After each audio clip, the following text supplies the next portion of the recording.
নমস্কার, আমি সুদীপ্তা। এভি নিউজে আপনাদের সকলকে স্বাগত। প্রথমেই চোখ রাখবো নিউজ হেডলাইনসে।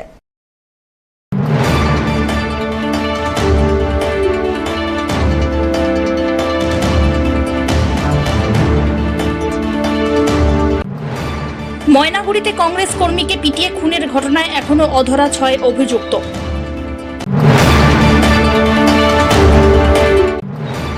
জলপাইগুড়িতে পুলিশকে লক্ষ্য করে গুলি, পলাতক অভিযুক্তরা, থমথমে শহর।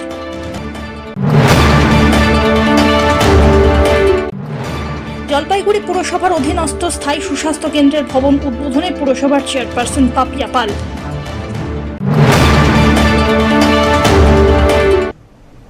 এবার আসছে বিস্তারিত সংবাদে। ময়নাগুড়ির হঠাৎ কলোনিতে কংগ্রেস কর্মীকে পিটিয়ে খুনের ঘটনায় এখনো অধরা আরও 6 অভিযুক্ত। ঘটনাকে ঘিরে শুক্রবার জনশূন্য এলাকা, বেশিরভাগ বাড়িতেই ঝুলছে তালা। গত বুধবার রাত্রিবেলায় বাড়ি থেকে টেনে হিঁচড়ে নিয়ে গিয়ে কয়েক কিলোমিটার দূরের গাছে বেঁধে বেশ কয়েকজন মিলে রড, লাঠি দিয়ে বেধড়ক মারধর করে কংগ্রেস কর্মী মানিক রায়কে। ঘটনার খবর পেয়ে ময়নাগুড়ি থানার পুলিশ গিয়ে তাকে উদ্ধার করে হাসপাতালে নিয়ে গেলে জলপাইগুড়ি সুপার স্পেশালিটি হাসপাতালেই মৃত্যু হয় তার।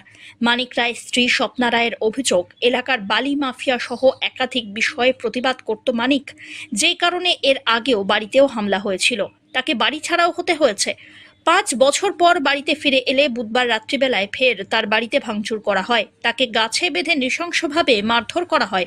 অভিযুক্তদের মধ্যে এলাকার কয়েকজন তৃণমূল কর্মীও আছে। নিহত মানিক রায়ের স্ত্রী ময়নাগুড়ি থানায় 11 জনের নামে অভিযোগ দায়ের করেন। এরপরে 5 জনকে গ্রেপ্তার করে পুলিশ। কিন্তু ঘটনার একদিন পেরিয়ে গেলেও এখনো পর্যন্ত অধরা আরও 6 অভিযুক্ত। ইতিমধ্যেই পুলিশ তাদের খোঁজে তল্লাশি শুরু করেছে। এদিকে এখনো আতঙ্ক পিছুই ছাড়ছে না নিহত মানিক রায়ের পরিবারকে। তবে ময়নাগুড়ির এই ঘটনায় ফের প্রশ্নচিহ্নের মুখে রাজ্যের আইন শৃঙ্খলা। এই ঘটনায় উঠেছে একাধিক প্রশ্ন। কবে বন্ধ হবে এই ধরনের নৃশংস ঘটনা? আরও কত মানিকের মতো প্রাণ অকালে ঝরে যাবে? এবার কি হুঁশ ফিরবে প্রশাসনের? উঠছে প্রশ্ন। অন্যদিকে শুক্রবার দুপুরবেলায় ময়নাগুড়ির কংগ্রেস কর্মী মানিক রায়কে পিটিয়ে খুনের পর তার পরিবারের সঙ্গে দেখা করতে নিহত কর্মীর বাড়ি পৌঁছল জলপাইগুড়ি জেলা কংগ্রেসের প্রতিনিধি দল। প্রদেশ কংগ্রেসের সহ সভাপতি নির্মল ঘোষ দস্তিদারের নেতৃত্বে কংগ্রেসের এক প্রতিনিধি দল প্রথমে ময়নাগুড়ি থানায় গিয়ে আইসির সঙ্গে কথা বলে অবিলম্বে অভিযুক্তদের গ্রেপ্তার করে উপযুক্ত শাস্তির দাবি জানায়। এরপরে নিহত কর্মী মানিক রায়ের বাড়িতে গিয়ে তার স্ত্রী স্বপ্না রায় এবং 2 সন্তানের সঙ্গেও কথা বলা হয়।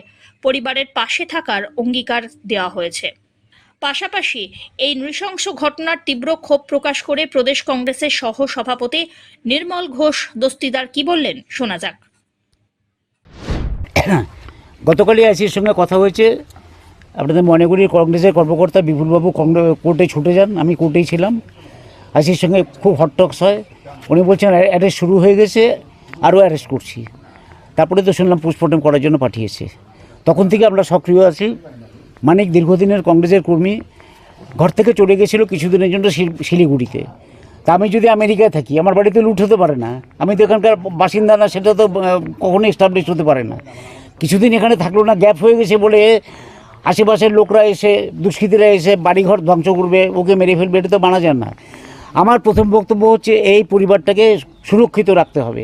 মানিকের 2 বাচ্চা, মাইনর বাচ্চা এবং বিধবা বউ, এদেরকে যাতে সুরক্ষা পায় সেই ব্যাপারে আইসির সঙ্গে কথা বললাম। আইসি আশ্বস্ত করলেন সব রকম সুরক্ষা দেওয়া হবে এবং বাকিরাও অ্যারেস্ট হবে, এই কথাও বললেন।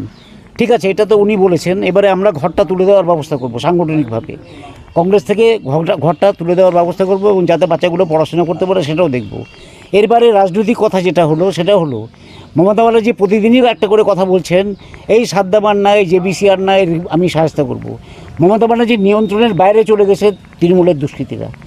মমতা ব্যানার্জির নিয়ন্ত্রণের বাইরে তৃণমূলের দুষ্কৃতীরা এখন আর মমতা ব্যানার্জির কন্ট্রোলে নেই। এত বড় ঘটনা, কালকে অনেক সাংবাদিক আমাকে কলকাতা থেকে ফোন করেছিলেন, উত্তরবঙ্গে কি এর আগে কোনো দিন এরকম হয়েছিল? আমি যে না, মব লিঞ্চিংয়ের ঘটনা কোনো দিনই হয়নি। মব লিঞ্চিংয়ের ঘটনা প্রথম ময়নাগুড়িতে হলো, উত্তরবঙ্গের মাটিতে প্রথম হলো। আমরা সব রকম ব্যবস্থা নিচ্ছি। আমরা কালকেই ছুটে যাবো, এখন পোস্টমর্টম হলো, পার্টি অফিসে আমাদের নিয়ে গেছে, যাব। তা আমরা এই পরিবারের পাশে থাকবো, ওদেরকে বলে গেলাম সব রকম সহযোগিতা করব।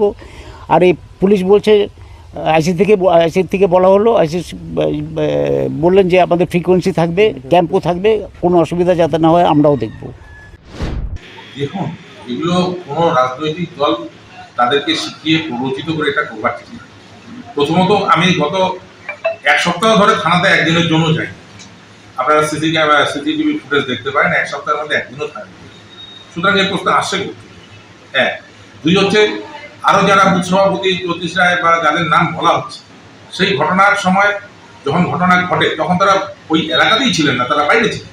তো সুতরাং এগুলো আমাদের নামে একটা প্রোপাগান্ডা করার একটা প্রচেষ্টা, এবং আমরা বাধা দেবো কেন? আমরা তো চাইছি যে অপরাধীদের সাজা হোক। আমরা পুলিশ প্রশাসনকে আমরা অনুরোধ জানিয়েছি, এবং অবশ্যই পাশাপাশি এটা অনুরোধও আমাদের রয়েছে যে নিরপরাধ ব্যক্তিদের যাতে এই কেসে যুক্ত করা না হয়, যাতে তারা না ভাসে, তাদের কোনো ক্ষতি না হয়, সেটা দেখবার জন্য আমাদের অনুরোধ রয়েছে। কিন্তু এই ঘটনার পরিপ্রেক্ষিতে তৃণমূল কংগ্রেস বারবারই শুরু থেকেই বলে এসছে যে এই ঘটনার প্রকৃত যারা দোষী তাদেরকে দৃষ্টান্তমূলক শাস্তি প্রদান করা হোক। যারা গ্রেপ্তার হচ্ছে তার সাথে দলের কোনো সম্পর্ক আছে কি? যেমন তৃণমূল কংগ্রেসের তো কর্মী গ্রামে যারা থাকে তারা কেউ তৃণমূল, কেউ বিজেপি, কংগ্রেস তো নেই ওখানে, কংগ্রেস ওখানে নেই, মায়াবতী নেই।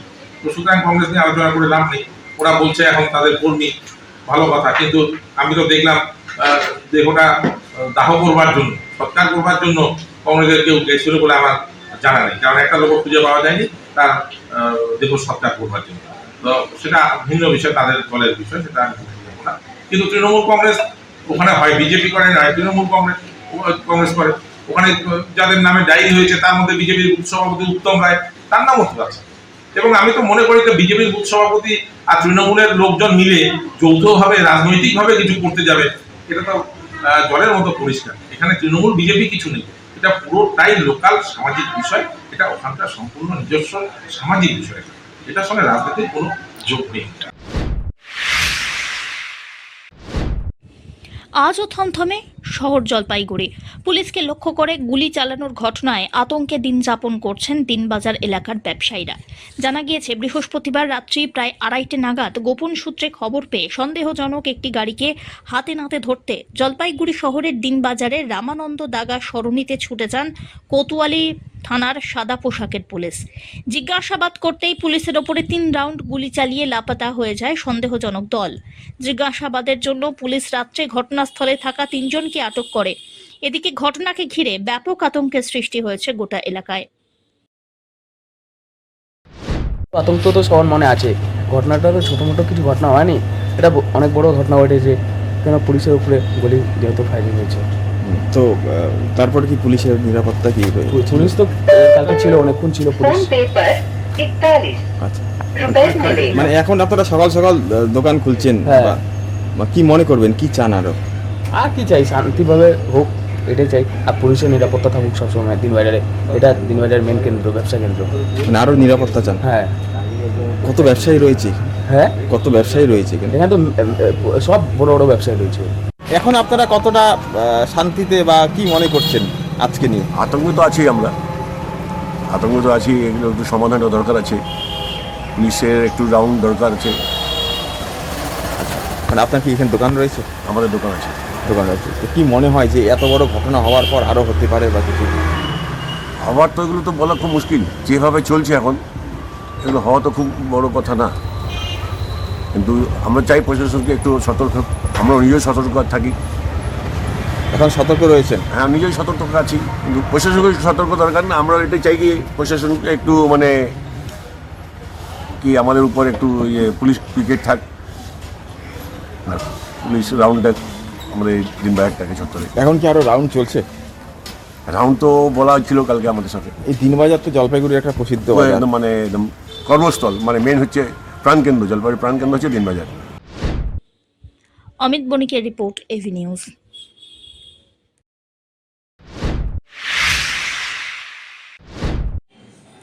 জলপাইগুড়ি পুরসভার অধীনস্থ 2টি স্থায়ী সুস্বাস্থ্য কেন্দ্রের ভবন উদ্বোধন হয়ে গেল। শুক্রবার পুরসভার 8 এবং 22 নম্বর ওয়ার্ডে 2টি সুস্বাস্থ্য কেন্দ্র ভবনের আনুষ্ঠানিক উদ্বোধন করলেন চেয়ারপারসন পাপিয়া পাল, ভাইস চেয়ারপারসন এ বিষয়ে বলেন, এর আগে অস্থায়ী ভবনে 2টি সুস্বাস্থ্য কেন্দ্রের কাজ চলছিল। মূলত মুখ্যমন্ত্রীর দুয়ারে স্বাস্থ্য পরিষেবা অব্যাহত রাখার লক্ষ্যে এই ধরনের উদ্যোগ। ইতিমধ্যেই পুরসভার 4টি ওয়ার্ডে 4টি সুস্বাস্থ্য কেন্দ্র চালু হয়েছে। একই সঙ্গে মোট 6টি সুস্বাস্থ্য কেন্দ্রে কাজ চলছে। পাশাপাশি এই স্বাস্থ্য কেন্দ্রগুলি থেকে বিনামূল্যে ওষুধ দেওয়ার ব্যবস্থাও করা হয়েছে। সুস্বাস্থ্য কেন্দ্র আমাদের আগেও ছিল, একটি টেম্পোরারি হিসাবে আমাদের এখানে কাজ চলছিল। সেটার স্থায়ী ভবন আজকে 8 নম্বর ওয়ার্ড এবং 22 নম্বর ওয়ার্ডে আরবান হেলথ ওয়েলনেস সেন্টারে দুটো স্বাস্থ্য কেন্দ্র আমাদের আজকে স্থায়ী ভবনের উদ্বোধন হলো। আজকে আমরা সেই 8 নম্বর ওয়ার্ডের এই স্থানে আমরা সকলে মিলিত হয়েছি। মূলত এটাই বলতে চাই, আমাদের মাননীয় মুখ্যমন্ত্রী দুয়ারে পরিষেবা, স্বাস্থ্য পরিষেবা পৌঁছে দেবার লক্ষ্যে প্রতি বৎসর কিন্তু আমরা 2টি করে এই ধরনের উপস্বাস্থ্য কেন্দ্র আমরা পাবো এবং অলরেডি আমাদের 4টি আরবান হেলথ ওয়েলনেস সেন্টার 4টি ওয়ার্ডে কিন্তু আমাদের বসে গেছে এবং আমাদের দুটো আগের যেটা ছিল লাবণ্য মাতৃসদন এবং ইউপিসি 1 এবং ইউপিসি 2 যেটা আমাদের আগে ছিল সেটা সেই দুটোও চলছে। মোট 6টি আমাদের স্বাস্থ্য কেন্দ্র কিন্তু এই মুহূর্তে জলপাইগুড়ি পৌরসভা দ্বারা পরিচালিত বিভিন্ন জায়গায় বিভিন্ন ওয়ার্ডে কিন্তু আমাদের চলছে। আপনাদের দ্বারা এটাই বলতে চাই যে প্রাথমিক স্বাস্থ্যকেন্দ্র হিসাবে আমাদের এখানে বিভিন্ন সুগার টেস্ট থেকে শুরু করে ইসিজি থেকে শুরু করে বিভিন্ন ব্লাড টেস্ট থেকে শুরু করে প্রাথমিক পর্যায়ের যে পরিষেবা সেটা কিন্তু মানুষ এখানেই পাবে এবং ফ্রি ওষুধও এই পরিষেবা থেকে দেওয়া হবে তাদের। তারপরে বিচার বিশ্লেষণ অনুযায়ী তাদেরকে প্রয়োজন অনুসারে তাদের 10 তলায় পাঠানো হবে। 10 তলার পরেও মানুষের দৌড়ে দৌড়ে পৌঁছে দেবার এই যে প্রয়াস, তার জন্য আমাদের মাননীয় মুখ্যমন্ত্রীকে প্রণাম জানাই। অপরদিকে ভাইস চেয়ারম্যান এ বিষয়ে কি বললেন শোনা যাক। দেখুন, এটা হচ্ছে একটা মিশন, একটা লক্ষ্যটা কি যে আপনার ডোর স্টেপে, আপনার দুয়ারে চিকিৎসাকে পৌঁছে দেওয়ার জন্য এই স্বাস্থ্যকেন্দ্রে, যেটা আজকে ইতিহাসের সাক্ষী আপনারাও হলেন, আমরাও হলাম, শহরবাসী হলো। জলপাইগুড়ি পৌরসভার অন্যতম বর্ধিষ্ণু 8 নম্বর ওয়ার্ড, সেই 8 নম্বর ওয়ার্ডের ক্লাব রোডে আছে পিডি ওমেন্স কলেজের উল্টো দিকে আজকে হেলথ ওয়েলনেস সেন্টার সুস্বাস্থ্য কেন্দ্র হলো, যেখানে সোম থেকে শনি আপনি প্রতিদিন ডাক্তার পাবেন। সোম, বুধ, বৃহস্পতি আপনি আর শনি এই দিন হচ্ছে আপনি 9টা থেকে 4টা পাবেন। আর মঙ্গল আর শুক্র 2টো থেকে 7টা। এখানে এমবিবিএস ডাক্তার, 2জন জিএনএম ট্রেইন নার্স এবং যেগুলো আপনি আর হচ্ছে এখানে বহু ওষুধ বিনা পয়সা এবং প্রেশার মাপা, র্যান্ডম সুগার সব কিছু হবে। এর মধ্য দিয়ে হবে হঠাৎ একজন অসুস্থ হয়ে পড়লো, কোথায় যাবে? দেখুন এই 8 নম্বর ওয়ার্ডকে ঘিরেই রয়েছে 9 নম্বর ওয়ার্ড, 10 নম্বর ওয়ার্ড, আপনি দেখুন 7 নম্বর ওয়ার্ড। এই এলাকার মানুষরা কিন্তু আপনার এখানে চলে আসতে পারবে। এবং আজকে আপনারা জানেন যে মেডিকেল কলেজটা হয়েছে একটু শহর সংলগ্ন। আর এখন আমাদের যে সদর হসপিটাল রয়েছে, সদর হসপিটালে খালি মাদার কেয়ার এবং পেডিয়াট্রিকের জন্য, তাই জন্য এই ধরনের ইনস্টিটিউশন আপনাকে মানুষকে চিকিৎসা পরিষেবার ক্ষেত্রে একটা আলাদা জায়গায় পৌঁছে দেবে। আর আমাদের তো জানেন ইউপিএসসি 1-2তে সমস্ত রকম ব্লাড টেস্ট হয়, আর আমরা একজন রেডিওলজিস্ট পেলে ইউএসজিও স্টার্ট করে দেবো।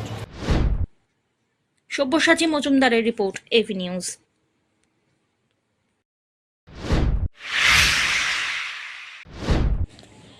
কেপিপির নাম ভাঙিয়ে তোলা আদায় এবং প্রয়াত কেপিপি প্রতিষ্ঠাতা অতুল রায়ের ছবিতে কালিমা লিপ্ত করা হচ্ছে বলে অভিযোগ। শুধু তাই নয়, দল থেকে বহিষ্কৃত কয়েকজন কেপিপি প্রোগ্রেসিভের একসময়ের নেতারা নিজেদের সভাপতি সহ বিভিন্ন পদে রয়েছেন বলে দাবি করছেন।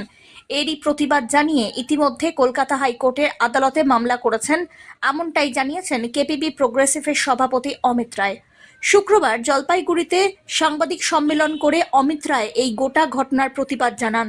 লোকসভা ভোটের আগেও দল থেকে বহিষ্কার করা একাংশের নেতারা কেপিপি প্রোগ্রেসিভের নাম করে নমিনেশন জমা দিতে চেয়েছিলেন। পরে কেপিপি প্রোগ্রেসিভের পক্ষ থেকে নমিনেশন তুলে ধরা হয়। যারা দলের হয়ে ভোটে দাঁড়াতে চাইছেন তারা দলের কেউ নন। তারপরে তাদের নমিনেশন বাতিল করা হয়। এ বিষয়ে অমিত রায় কি বললেন শোনা যাক। মূলত অভিযোগ যে যেই ব্যক্তিগুলা মানে কালকে প্রেস মিডিয়াতে বলেছে যে তারা প্রেসিডেন্ট সেক্রেটারি, আমি অলরেডি আপনাদেরকে মানে মিডিয়া বন্ধুদের মাধ্যমে আমাদের সাধারণ জনগণকে দেখাতে চাই যে কামতাপুর প্রগ্রেসিভ পার্টির ফাউন্ডার হচ্ছে অতুল চন্দ্র রায়, মানে আমার বাবা। তার যে রেজিস্ট্রেশনের পেপার, অরিজিনাল ডকুমেন্টস, ঠিক আছে, সেটা হচ্ছে 2005 সালে আমাদের দল রেজিস্টার হয়েছে। তার অরিজিনাল ডকুমেন্টস আমার কাছে আছে। এবং যেই ব্যক্তিগুলা কালকে ওরকম বিভ্রান্ত করছে, তাদের বিভিন্ন অনৈতিক কাজের জন্য, তাদের তোলাবাজির জন্য, আমার বাবার ছবি কালিমালিপ্ত করার জন্য অলরেডি তাদেরকে 2021 সালে দল থেকে বহিষ্কার করা হয়েছে এবং পরবর্তীকালে তারা যেহেতু বহিষ্কার করার পরেও কোনো রকম আইন শৃঙ্খলা না মানার ফলে ওই নামটা দিয়ে বিভিন্নভাবে যে তাও তোলাবাজির সাথে যুক্ত ছিল, তার জন্য ইন্ডিভিজুয়াল 10 জনের নামে আমি 2024 সালে কলকাতা হাইকোর্টে পিটিশন করেছি এবং সেটা বিচারাধীন অবস্থায় আছে।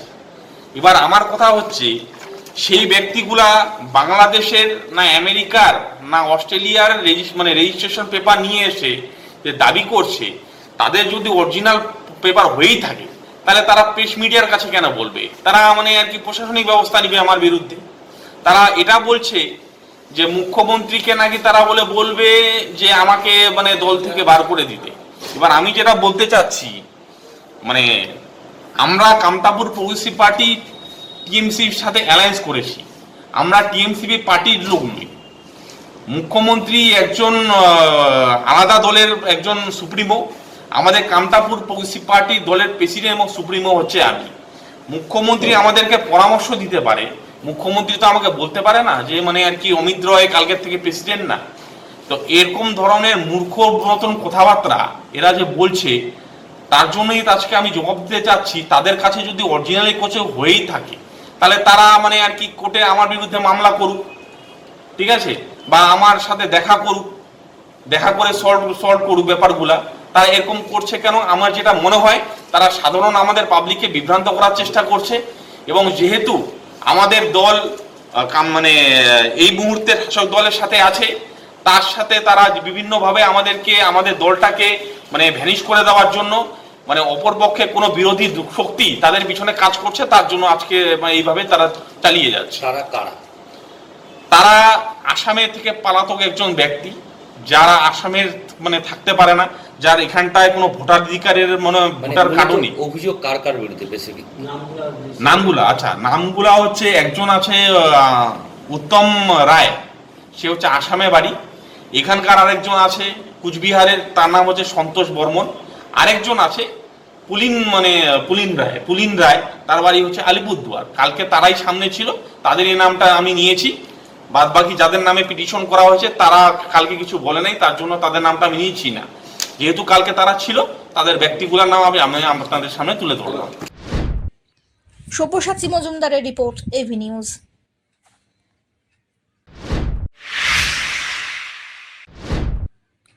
ডুয়ার্সের বিভিন্ন চা বাগানে চিতাবাঘের উপস্থিতি লক্ষ্য করা যাচ্ছে অহরহ। আর মাঝে মধ্যেই ডুয়ার্সের চা বাগানে খাঁচাবন্দি হচ্ছে চিতা। এবারে নাগরাকাটা ব্লকের বামনডাঙ্গা চা বাগানে বন দপ্তরের পেতে রাখা খাঁচায় বন্দি একটি চিতাবাঘ। ঘটনায় ওই এলাকায় ব্যাপক চাঞ্চল্য ছড়ায়। জানা গিয়েছে, গত কয়েকদিন ধরে সন্ধে হতেই চা মহল্লায় ঢুকে পড়ে ছাগল, গরু, হাঁস, মুরগি তুলে নিয়ে যাচ্ছিল চিতাবাঘটি। এমনকি চা বাগানে কাজ করতে আসা শ্রমিকদেরকেও তাড়া করছিল।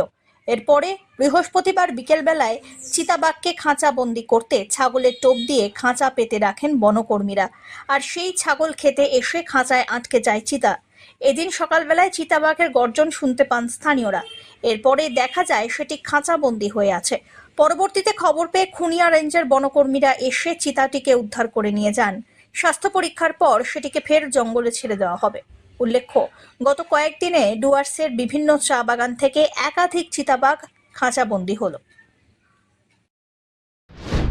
यहाँ पर कल खचाया लगाया हुआ था बाघ फंसाने के लिए। हाँ। क्योंकि इसका पहले हमारा गाय बकरी सबको बहुत सारा गांव घुस कर भी खा चुका है।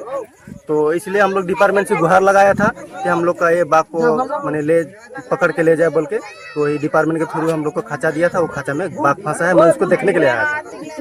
ये कितना नंबर सेक्शन में है? ये एक छो बामनडंगा, एक छो सेक्शन। अच्छा, यहाँ पर क्या तेंदुआ का बहुत अत्याचार है। प्रत्येक गार्डन में आपको तेंदुआ मिलेगा। अच्छा, यहाँ पर क्या और है? और बहुत सारा तेंदुआ है। जैसे आपका डैना लाइन तरफ जाइए, मॉडल विलेज तरफ जाइए, बीच लाइन तरफ जाइए, गांव घुस के ग्वाल घर से हम लोग का गाय बकरी सबको ले जा रहा है।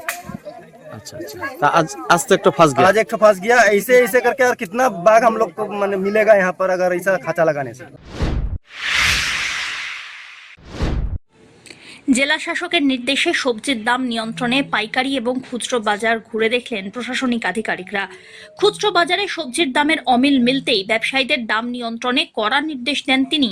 শুক্রবার ধূপগুড়ির রেগুলেটেড মার্কেটে সবজির দামের খোঁজ নিতে অভিযানে নামেন মহকুমা শাসক পুষ্পা দোলমা লেপচা, মহকুমা পুলিশ আধিকারিক গিলসান লেপচা, কৃষি অধিকর্তা তিলক বর্মন, বিডিও সঞ্জয় প্রধান, আইসি অনিন্দ ভট্টাচার্য সহ অন্যান্য আধিকারিকরা। পাইকারি বাজারে সবজির দাম খতিয়ে দেখার পর প্রশাসনিক আধিকারিকরা খুচরো বাজারে আলুর দামের খোঁজ নিতে গিয়ে দেখতে পান পাইকারি বাজারের সঙ্গে খুচরো বাজারের দামের অনেকটা হেরফের। আলুর দাম খুচরো বাজারে অনেক বেশি, তাই জন্য সরকারি দামে আলু বিক্রির নির্দেশ দেওয়া হয় ব্যবসায়ীদের। সবজির দাম অগ্নিমূল্য, বাজার দর নিয়ন্ত্রণ রাখতে টাস্ক ফোর্স গঠন করেছে রাজ্য সরকার। এদিন মহকুমা শাসক কি বললেন শোনা যাক। বাজারে ঘুরে না, বাজারে আমরা দুটোই বাজার ঘুরলাম। একবার ডিএম ম্যাডামের ইনস্ট্রাকশন অনুযায়ী আমরা পাইকারি বাজারও দেখলাম, খুচরো বাজারও দেখলাম।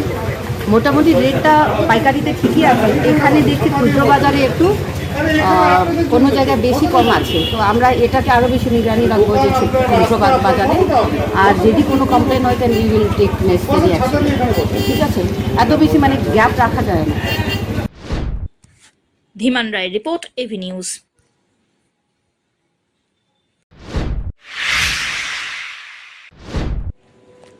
জলপাইগুড়ির ফণীন্দ্রদেব বিদ্যালয় থেকে 61 নম্বর বেঙ্গল ব্যাটালিয়নের এনসিসি ক্যাডেটদের নিয়ে শুরু হয়ে গেল সচেতনতা র্যালি। স্কুলে যে সমস্ত ছাত্র এনসিসিতে রয়েছে তাদের নিয়ে কদমতলা থানা মোড় সহ শহরের বিভিন্ন এলাকা পরিক্রমা করে র্যালি। এই সচেতনতামূলক অনুষ্ঠানে সহযোগিতার হাত বাড়িয়ে দেয় জেলা ট্রাফিক পুলিশ। থানা মোড়ে ছাত্রদের হাতে জল এবং চকলেট তুলে দেওয়া হয়। এই সচেতনতামূলক র্যালি নিয়ে জলপাইগুড়ি ট্রাফিক পুলিশের ডিএসপি অরিন্দম পাল চৌধুরী জানান, এখন থেকে ছাত্ররা এই বিষয় নিয়ে সজাগ থাকলে ভবিষ্যতে সুনাগরিক হিসাবে সমাজে প্রতিষ্ঠিত হতে পারবে। র্যালি, তো এই র্যালির মূল বিষয় তো আমরা জানি যে আমরা সেফ ড্রাইভ সেফ লাইফ, যেটা সাবধানে চালাও এবং জীবন বাঁচাও। এই জিনিসটা আমরা যত পৌঁছাতে পারবো এবং যতবার পৌঁছাতে পারবো তত ভালো মানুষের কাছে। কারণ আমরা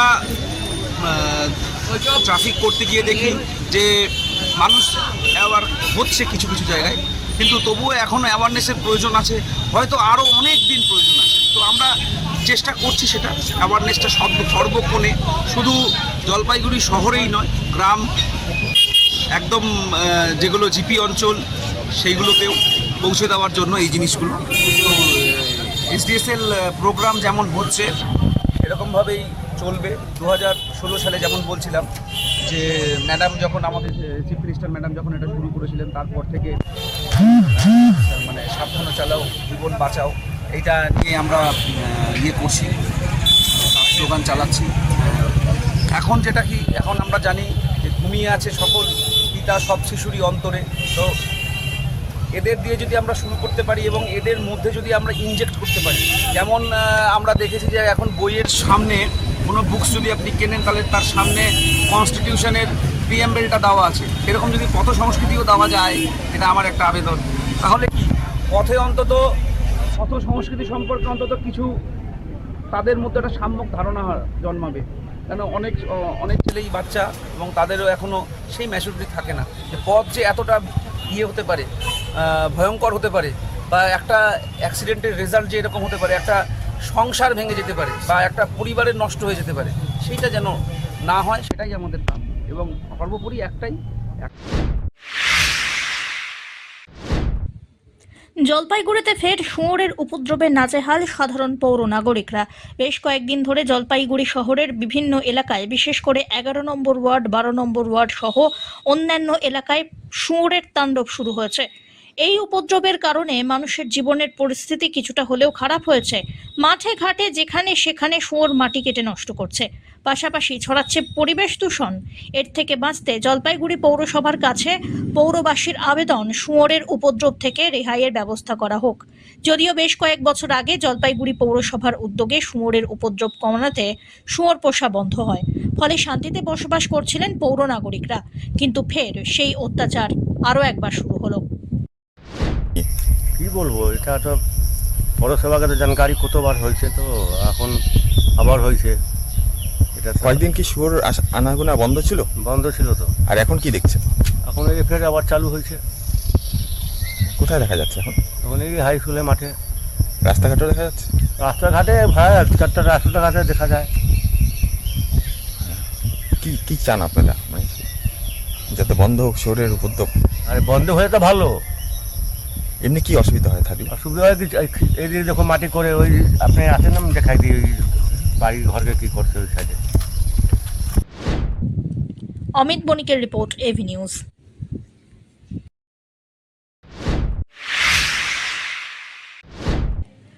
কৃষি দপ্তরের উদ্যোগে গ্রামীণ এলাকায় বর্তমানে সুধা পদ্ধতিতে ধান চাষ অনেকটাই লাভজনক। এদিকে এই পদ্ধতিতে ধান চাষ করে যথেষ্টই সাফল্যের স্বপ্ন দেখছেন জলপাইগুড়ি সদর ব্লকের সন্ন্যাসীপাড়া এলাকার কৃষকরা। এলাকায় সুধা পদ্ধতিতে ধান চাষ শুরু করেছেন এলাকার কৃষক পরিতোষ মণ্ডল। চিরাচরিত পদ্ধতি ছাড়া সুধা পদ্ধতি অবলম্বন করলে বিঘাতে 3 থেকে 4 মণ ধান অতিরিক্ত হারে পাওয়া যায়, এমনটাই দাবি করলেন তিনি। পরিতোষ মণ্ডল আরও জানান, অন্যান্য পদ্ধতির থেকে এই পদ্ধতি অবলম্বন করে একদিকে যেমন রোগ সংক্রমণের হাত থেকে রেহাই পাওয়া যায়, অন্যদিকে ভালো ফলনও পাওয়া যাচ্ছে। এটা লাইন করে এবং সুধা পদ্ধতিতে ধান চাষ করছি।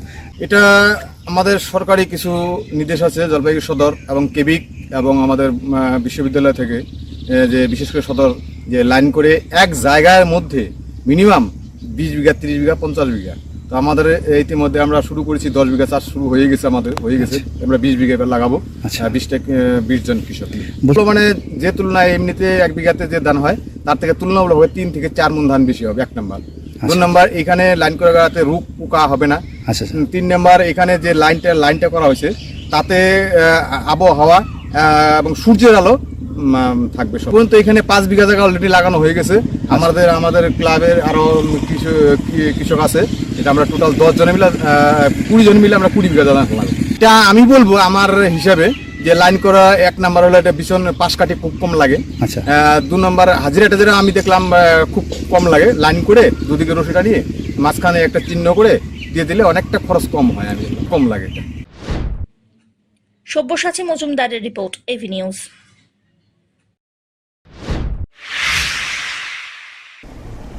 শেষ করবার আগে নিউজ হেডলাইন্স আরো একবার।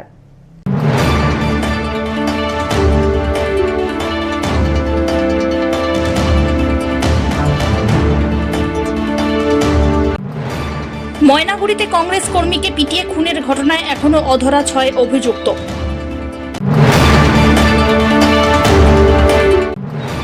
জলপাইগুড়িতে পুলিশকে লক্ষ্য করে গুলি, পলাতক অভিযুক্তরা থমথমে শহর।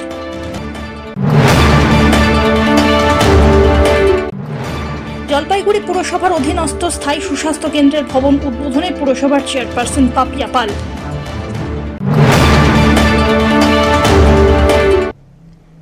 এখনকার মতো এভি নিউজ এ পর্যন্তই। পরবর্তীতে আসছি আরো সংবাদ নিয়ে, দেখতে থাকুন আমার বিশেষ। নমস্কার।